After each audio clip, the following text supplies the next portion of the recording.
മായമോളെ എവിടെ പോയി? അപ്പൊ മായ എവിടെ പോയി അളിയാ? എവിടെ പോയിന്നല്ലേ ഞാനും തപ്പിക്കൊണ്ടിരിക്കുന്നത്. മായ മാത്രമല്ല ശിവൻകുട്ടിയും കാണാനില്ലേ. അവൻ ഈ നേരത്തെ എവിടെ പോയി? അവൻ പോയടാ നാരായണൻകുട്ടി, അവൻ പോയി, അവളെ കൊണ്ടുപോയി. കത്തെഴുതി വെച്ചിരിക്കുന്നു. മംഗലം വീട്ടിലെ മഹാമനസ്കരെ, എന്റെ പ്രിയപ്പെട്ട പ്രേമഭാജനത്തോടൊപ്പം ഞാനെന്ന ശിവൻകുട്ടി ഇതാ ഒരു മായാലോകത്തേക്ക് പറക്കുന്നു. ഇത്രയും കാലം എനിക്ക് കിട്ടാതിരുന്ന 10 മാറ്റുള്ള സ്ത്രീ ഹൃദയം ഞാനിതാ നേടിയെടുത്തിരിക്കുന്നു. നിങ്ങൾ ആരും ഇതിൽ സങ്കടപ്പെടണ്ട. നിങ്ങളുടെ ഓമനപുത്രൻ ശിവൻകുട്ടിക്ക് ഒരു മായാദേവിയുടെ സ്വർഗരാജ്യം വീണ് കിട്ടിയിരിക്കുന്നു. അവളുടെ സമ്പത്തും ഐശ്വര്യവും സ്നേഹവും എല്ലാം ഇനി എനിക്കാണ്. നിങ്ങൾക്ക് നന്ദി, നമസ്കാരം, ഗുഡ് ബൈ, ഗുഡ് ലക്ക്. എടാ ശിവൻകുട്ടി, നീ പോയത് പിന്നെ സഹിക്കാം. നീ എടുത്തോണ്ട് പോയത് എന്താണെന്ന് ഓർക്കുമ്പോ എന്റെ തല കറങ്ങുന്നടാ. അവര് തമ്മിൽ ശരിക്കും സ്നേഹമായിരുന്നു. എനിക്ക് വിശ്വസിക്കാൻ പറ്റുന്നില്ലത്. മായേ, മായമോളെ, ശിവൻകുട്ടി. എന്തെങ്കിലും ഒരു വഴി പറഞ്ഞതാ നാരായണൻകുട്ടി. എവിടാ ഇപ്പൊ ഒന്ന് തിരയുക? ഇപ്പൊ മനസ്സിലായ? ഇന്നലെ രാത്രി കിട്ടിയ ഈ മേഘ സന്ദേശം ആ കള്ളൻ എഴുതിയതാ. മുൻവശത്തെ വാതിൽ തുറക്കാൻ അവൻ കാത്തിരിക്കുന്നു. ഞാൻ ഈ പാവത്തിന് വെറുതെ സംശയിച്ച് തല്ലിച്ചേട്ടാ. ഞാനും ആ വിശാലത്തിനെ വെറുതെ ചവിട്ടി. ഏട്ടനും ഏട്ടത്തെയും കൂടെ ശിവൻകുട്ടിയെ വെച്ച് കള്ളക്കളി കളിച്ച് മായയെ പറ്റിച്ച് സ്വത്ത് മുഴുവൻ തട്ടിയെടുക്കാന്ന് വിചാരിച്ചു അല്ലേ? അത് ഈ വീട്ടിൽ നടക്കില്ല. അയ്യോ, എന്റെ കമലാക്ഷേത്ര കളിയാൻ വിവരറിയോ? ഞാനിത് മുത്തച്ഛനോട് പറയും. അയ്യോ, എന്റെ കുഞ്ഞിനെ തല്ലി. ഒന്ന് നിർത്തുന്നുണ്ടോ? എന്തൊരു വിഡ്ഢിത്തരം നിങ്ങൾ കാണിക്കുന്നത്? അന്തസ്സും ആഭിജാതിയുള്ളൊരു തറവാടല്ലേ അത്? ബുദ്ധിയുള്ള ആണുങ്ങളല്ലേ നിങ്ങളൊക്കെ? തൽക്കാലത്തേക്ക് എന്തെങ്കിലും ഒരു പരിഹാരം ഉണ്ടാക്കി മുത്തച്ഛനോട് സത്യം പറഞ്ഞ് മായയെ കണ്ടുപിടിക്കാൻ നോക്കാതെ നിങ്ങൾ ഇങ്ങനെ തമ്മിത്തല്ലേ ആർക്കാ അതിന്റെ നാണക്കേട്? മുത്തച്ഛനോട് പറയണോ വേണ്ടയോ എന്ന് ആദ്യം നിങ്ങൾ തന്നെ തീരുമാനിക്കേ. രണ്ടായാലും നിങ്ങൾക്ക് ദോഷം വരരുത്. അതിനിടയ്ക്ക് അവളെ കണ്ടുപിടിച്ച് കാര്യം പറഞ്ഞ് മനസ്സിലാക്കണം. മനുഷ്യന്റെ ഒരു അവസ്ഥയെ അയ്യേ കഷ്ടം. എന്താ എല്ലാരും ശവം പോലെ നിക്കണേ? മായ എവിടെ? മായ അവള് അമ്പലത്തിൽ പോയച്ചാ. അവിടെ സപ്താഹമായി നടക്കല്ലേ? എന്നാ പിന്നെ അത് വാ തുറന്നൊന്ന് പറഞ്ഞുകൂടായിരുന്നു? ഞാൻ എത്ര നേരമായിട്ട് അവളെ വിളിക്കുന്നു. അച്ഛൻകുട്ടി, എന്താ അച്ഛാ? നിന്റെ മകൻ എന്റെ പേഴ്സിൽ ഇന്നലെ രാത്രി കുറച്ച് പൈസ മോട്ടിച്ചിട്ടുണ്ട്. അത് നിന്റെ കണക്കിലോട്ട് എഴുതിയേ. എന്നിട്ട് അവന്റെ 2 മുട്ടുകാലും തല്ലി ഒടിച്ചേക്ക്. ശിവൻകുട്ടിയേട്ട എന്തിനാ അങ്ങനെ ഒരു കത്തെഴുതി വെച്ചത്? ഒരു കാര്യം തീർച്ച, അവൻ ഏതോ ഒരു പെണ്ണിന്റെ കൂടെ നാട് വിട്ടിട്ടുണ്ട്. ആ എഴുത്ത് വായിച്ചത് നീയാണെന്നാണ് അവരൊക്കെ ധരിച്ചിരിക്കുന്നത്. മുത്തച്ഛനാണെങ്കിൽ നിന്നെ വിളിച്ചോണ്ടിരിക്കുക. അവർക്ക് അതൊട്ട് പറയാൻ ധൈര്യവും ഇല്ല. ഈശ്വര, മുത്തച്ഛൻ അറിഞ്ഞ ആകെ പ്രശ്നമാവും. ഞാനൊന്ന് അങ്ങോട്ട് ചെല്ലട്ടെ. ഈ ബഹളം നടക്കുമ്പോ നീ അങ്ങോട്ട് ചെല്ലണ്ട. ഒരുപക്ഷേ നമ്മക്കിതൊരു സഹായമാവും. നീ ധൈര്യമായിട്ടിരിക്കേ. ദാസനെ ഞാൻ അങ്ങോട്ട് വിട്ടിട്ടുണ്ട്. ചെറിയച്ഛൻ, ചെറിയച്ഛൻ, ചാച്ചിയുടെ ചെറിയച്ഛൻ സാറിനെ കാണാൻ വന്നിരിക്കുന്നു. കുഞ്ഞിനെ നോക്കിക്കോ.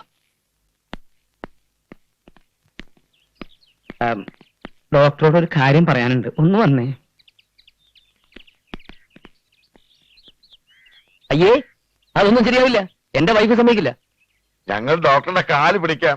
മായയെ കണ്ടില്ലെങ്കിൽ അച്ഛൻ ആകെ പ്രശ്നമാവും.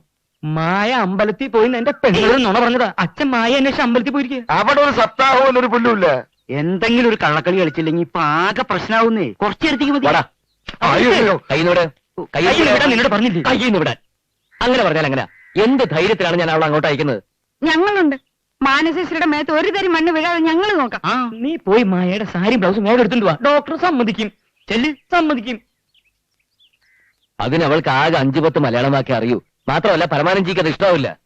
ഓ കലാട്ട ബിലാട്ട കാരണം ക്യാ ഹൈ ഡോക്ടർ ജി? കുछ മുസ്കുരാകത്ത് ഹോ ഗയാ? അതെ അതെ. പരമാനന്ദം സമ്മതിച്ചില്ല. എനിക്ക് അവളോട് ചോദിക്കണം. ഉപേക്ഷിക്കരുത്. ഈ സമയത്ത് ഞങ്ങളെ സഹായിക്കണം. ദൈവാനുഗ്രഹം ഉണ്ടാകും. എന്ത് പ്രത്യുപകാരം വേണമെങ്കിലും ഞങ്ങൾ ചെയ്തു തരാം.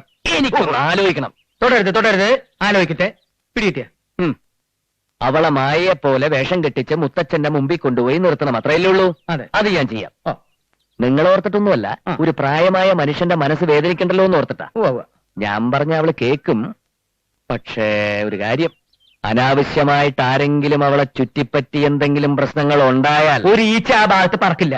അതിരിക്കട്ടെ, അവൾ അവിടെ വന്നാൽ ഞങ്ങൾ എങ്ങനെയാ മാമ ഉണ്ണുന്നത്? എന്റെ കുഞ്ഞിനാര് നോക്കും? ഊണ് നമ്മുടെ വീട്ടിൽ കഴിക്കാം. കുഞ്ഞിനെ ഞങ്ങൾ നോക്കിക്കോളാം. ഡോക്ടറെ കൂടെ ഞങ്ങൾ മുഴുവനുണ്ടാവും. അപ്പൊ എന്താ വേണ്ടത്? മാനസേശ്വരി മായയായി അമ്പലത്തിൽ പോയി മുത്തച്ഛനെ വിളിച്ചോണ്ട് ഇങ്ങോട്ട് വരണം. അത്രയല്ലേ ഉള്ളൂ. ആദ്യം ഞാൻ ഏറ്റു. പക്ഷെ അതുവരെ എന്റെ കുഞ്ഞിനാര് മുല കൊടുക്കും?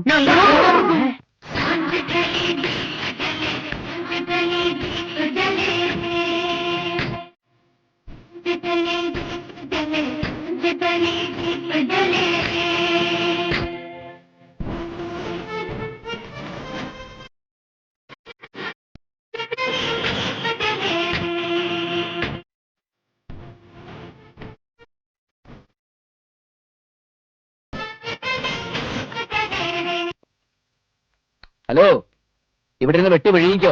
അരമണിക്കൂറെന്നും പറഞ്ഞ് എന്റെ കുഞ്ഞിന്റെ അമ്മയെ വിളിച്ചോണ്ട് പോയിട്ടേ നേരം കുറേ ഇറക്കി വിട്. അയ്യോ, അവരച്ഛന്റെ മുറിയില്ല. അതിനെനിക്കെന്താ, മണി 9 കഴിഞ്ഞു, എനിക്ക് കിടന്ന് ഉറങ്ങണം. അല്ലെങ്കിൽ ഞാൻ തന്നെ പോയി വിളിച്ചോളാം. അയ്യോ അയ്യോ, നിക്ക് ഡോക്ടറെ, നിക്ക്. കുഴപ്പമുണ്ടാക്കല്ലേ, ഞങ്ങൾ വിളിച്ചുതരാം. അവളെ വിളിച്ചോ ഞങ്ങളെ. ഹിന്ദിയിൽ ഇപ്പൊ എങ്ങനെ വിളിക്കാ? അയ്യോ, ഹിന്ദി വിളിക്കാൻ വളരെ എളുപ്പം. ആഹോ ആഹോ എന്ന് വിളിച്ചാ മതി, അല്ലേ ഡോക്ടറെ? നല്ല ആവോന്ന് ഒന്ന് ചെന്ന് വിളിക്കും ഞങ്ങളെ. आवो आवो। आवो। मैं चाह रही केवल प्रभु के श्री चरणों की सेवा करना। मैं कर लूंगी संतोष मिले यदि गायों की सेवा करना। बोलो मदंग बेटी शबरी यदि अन्यस्तु तो कौन श्रेष्ठ।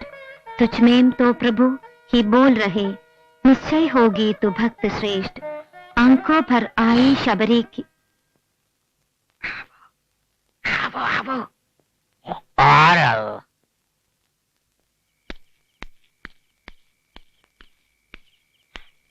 അളിയാ, ഇതെങ്ങോട്ടാ? മോളിലെ മുറിയിലേക്കാ. ഡോക്ടർ ഇങ്ങോട്ട് താമസം മാറ്റുക. ഇതെന്റെ ഐഡിയ. മായയുടെ മുറി ഏതായാലും ഒഴിഞ്ഞു കിടക്കല്ലേ. അച്ഛനാണെങ്കിൽ എപ്പോഴും മായ മായ എന്ന് വിളിച്ചോണ്ടിരിക്കുക. ആവശ്യം വരുമ്പോഴൊക്കെ നമ്മൾ ഡോക്ടറുടെ വീട്ടിലേക്ക് ഓടുന്നതിലും നല്ലതല്ലേ അവരെ നമ്മുടെ കൈപ്പിടിയിൽ ഒതുക്കുന്നത്. എന്നെ നിങ്ങളെല്ലാരും കൂടി കുടിക്കല്ലേ. ഇനിയിപ്പോ ഞാൻ എന്താ ചെയ്യാ? ഏതാ മുറി? മുള്ള. സാനാട് പോരട്ടെ. ഓ, ഈ ഒക്കെ നേരത്തെ ചുമട്ടുപടിയായിരുന്നു ജോലി. ഇങ്ങനെ വേണോ? എന്താ? ആ ഡോക്ടർക്ക് രാത്രി പാൽക്കഞ്ഞി അത്രേ. ഓ, പിന്നെ 4 പൂവമ്പഴും ഒരു വലിയ ഗ്ലാസ് നിറച്ച് മുന്തിരി ജ്യൂസും. അയ്യോ, എന്നാലും എന്റെ ശിവൻകുട്ടി ഇത് എന്നോട് വേണ്ടായിരുന്നു. തെരയാവുന്ന സ്ഥലത്തൊക്കെ ഞാൻ തെരഞ്ഞു നോക്കി. ശിവൻകുട്ടിയുടെ പൊടിയുമില്ല, മായയുടെ പുകയുമില്ല. പോലീസിലൊരു പെറ്റീഷൻ കൊടുത്തു. ഇൻസ്പെക്ടർ ഇത്തിരി പൈസ ചോദിച്ചപ്പോ ആ പെറ്റീഷൻ ഞാൻ തന്നെ തിരിച്ചു വാങ്ങി. അങ്ങനെ പോലീസിന് കൈക്കൂലി കൊടുത്ത് തിരിച്ചു വാങ്ങേണ്ട ചരക്കൊന്നും അല്ലല്ലോ നമ്മുടെ ശിവൻകുട്ടി. അല്ലേ കൂടപ്പറപ്പേ? അതെ.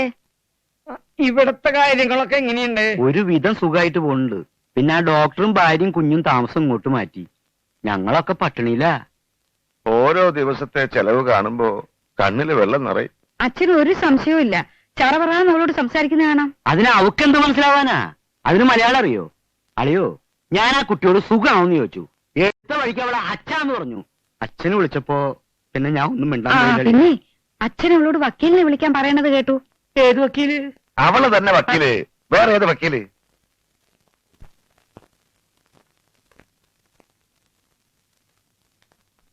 അച്യുതൻകുട്ടി, നാരണൻകുട്ടി, എന്താച്ചാ? മായ എവിടെ? അവളെയും കൂടെ വിളിക്ക. മായ മായ എന്ത്? മായ അവള് കുളിക്കാച്ചാ വിളിക്കണോ? ആ, അല്ലെങ്കിൽ വേണ്ട. ഇഷ്ടദാനം പറഞ്ഞു കൊടുക്കുന്ന ഈ നേരത്ത് അവളെന്തിനാ? കേട്ടോ വക്കീലേ, എനിക്ക് മക്കള് 4, 2 ആണും 2 പെണ്ണും. എല്ലാറ്റിലും ഇളയതാ ചിന്നമ്മു. അവളെ വളരെ മുമ്പേ ദൈവം തിരിച്ചെടുത്തു. ചിന്നമ്മു മരിക്കുമ്പോ എന്റെ മായമോള് ദേ ഇത്രേ ഉള്ളായിരുന്നു. ഒരു എലിക്കുട്ടിയെ പോലെ. എന്റെ പ്രാണന അവള്, ജീവന്റെ ജീവൻ.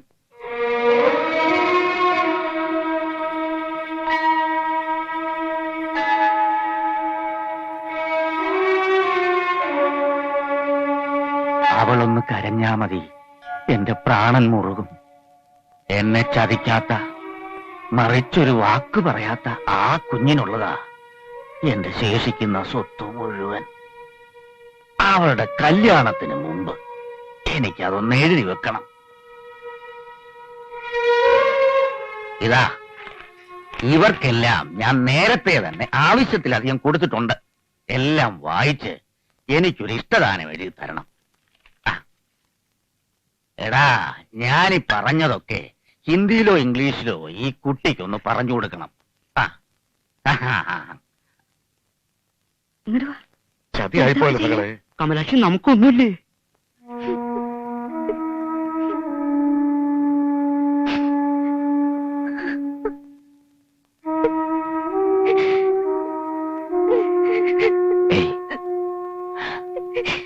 ഡോക്ടറെ, ഒരു കാര്യം പറഞ്ഞോട്ടെ.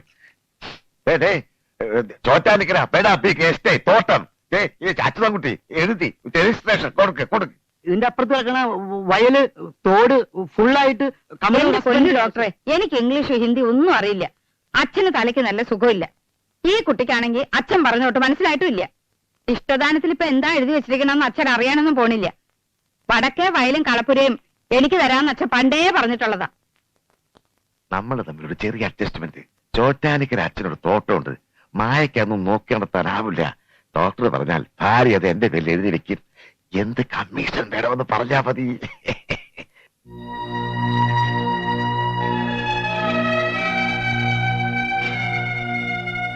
മതി, നിർത്ത്. സാരമില്ല. സത്യം പറഞ്ഞ ചുറ്റും നിൽക്കുന്നവരുടെ യഥാർത്ഥ മുഖം കാണാൻ ഭാഗ്യം ചെയ്തോളാ നീ. നിന്റെ മുത്തച്ഛന്റെ സ്നേഹം. അദ്ദേഹം നല്ലൊരു മനുഷ്യനാ, നല്ല മനുഷ്യൻ. കരഞ്ഞത് മതി, ആരോടൊന്നും പറയണ്ട. അവർക്ക് ഇഷ്ടദാനമല്ലേ വേണ്ടത്.